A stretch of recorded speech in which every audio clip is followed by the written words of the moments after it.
নমস্কার, আমি আবারও চলে এসেছি একটা নতুন ভিডিও নিয়ে। আজ আমরা জানতে চলেছি ইডিডি ডেট মানে হচ্ছে এস্টিমেট ডিউ ডেট। কীভাবে জানো, মানে একটা গর্ভবতী মহিলার ডেলিভারি ডেট আমরা কীভাবে বার করবো তার ট্রিক জানাতে চলেছি। যেসব মায়েরা ডাক্তার দেখানোর আগে কীভাবে বুঝতে পারবেন যে আপনাদের ডেলিভারি ডেট কবে, তারই একটা ট্রিক আপনাদের বলতে এসেছি। আর নতুন নার্সিং স্টুডেন্ট যারা মেডিকেল লাইনে তারাও জেনে যাবেন এই ভিডিও থেকে। তো জেনে নিই কীভাবে আমাদের এস্টিমেট ডেলিভারি ডেট আমরা বার করতে চলেছি। তো প্রথমে পেশেন্টের কাছে আমরা এলএপি ডেটটা জেনে নেব। এলএপি ডেট 16/6/2025 পেশেন্ট আমাদেরকে বললো। তাহলে আমরা ইডি ডেট, ইডি মানে এলএপি মানে লাস্ট মেনস্ট্রুয়াল পিরিয়ড, ইডি মানে হচ্ছে এস্টিমেট ডিউ ডেট, আমাদের কবে ডেলিভারি হবে। তো তা জানার জন্য আমরা তারিখের সঙ্গে 7 যোগ করবো এবং মাসের সঙ্গে 9 যোগ করবো। তো যোগ করলে আমাদের কি হচ্ছে, 16 সঙ্গে 7 যোগ করলে আমাদের 16 সঙ্গে 7 যোগ করলে হচ্ছে 23 এবং 6 থেকে 9 মাস আরও এক্সট্রা গেলে হচ্ছে 6 মানে জুন থেকে আরও 9 মাস মানে হচ্ছে মার্চ।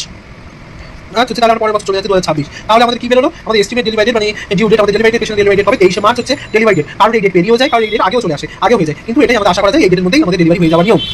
তাহলে জেনে নিলেন কীভাবে ইডিডি ডেট বার করতে হয়। তো অবশ্যই এরকম নতুন নতুন ভিডিও পেতে আমার চ্যানেলটাকে সাবস্ক্রাইব করে রাখুন, লাইক শেয়ার এবং অন্যদেরকে জানানোর জন্য তো শেয়ার অবশ্যই করে রাখুন এবং কমেন্ট অবশ্যই করবেন যে আমার কোথায় ভুল হচ্ছে, কী হচ্ছে সেটা আমাকে কিন্তু অবশ্যই কমেন্ট করে জানান। আসছে আবার